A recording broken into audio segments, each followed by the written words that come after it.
L'ultima rilevazione del Ministero della Pubblica Amministrazione ha evidenziato che nel mese di maggio del 2011, la notizia è venuta fuori ieri, rispetto allo stesso mese del 2010 c'è stata una diminuzione del 75% delle assenze per malattia dei dipendenti comunali nel comune di Noale.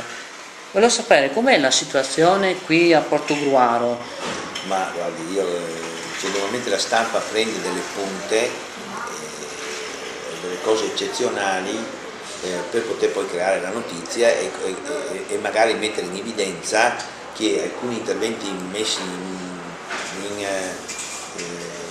moto dal ministro Brunetta hanno ottenuto dei risultati. Sappiamo poi come funzionano queste cose. Il Comune di Portogruaro ha del personale con assenteismi molto bassi.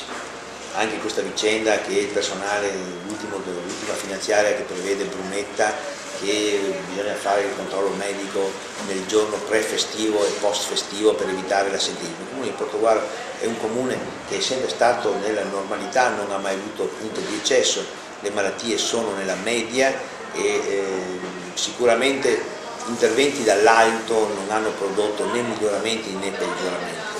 Noi siamo nella media, faccio fatica a dire qual è la percentuale oggi di assenteismo, sicuramente è uno tra le più basse o è nella media o è tra le più basse dei comuni della provincia di Venezia e del Veneto. Quindi è probabile che in alcuni casi ci siano delle inversioni di tendenza rispetto ai provvedimenti legislativi nazionali, regionali.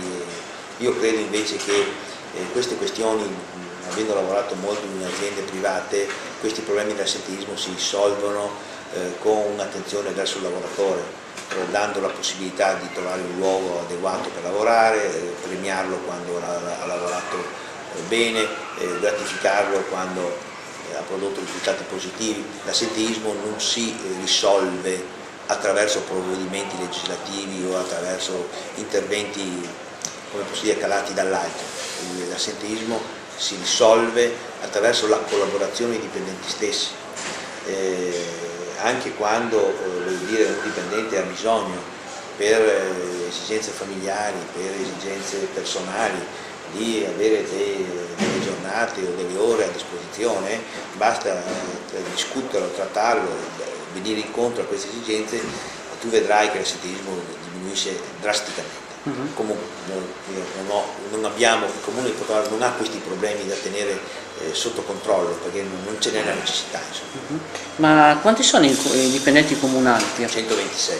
126. Va bene.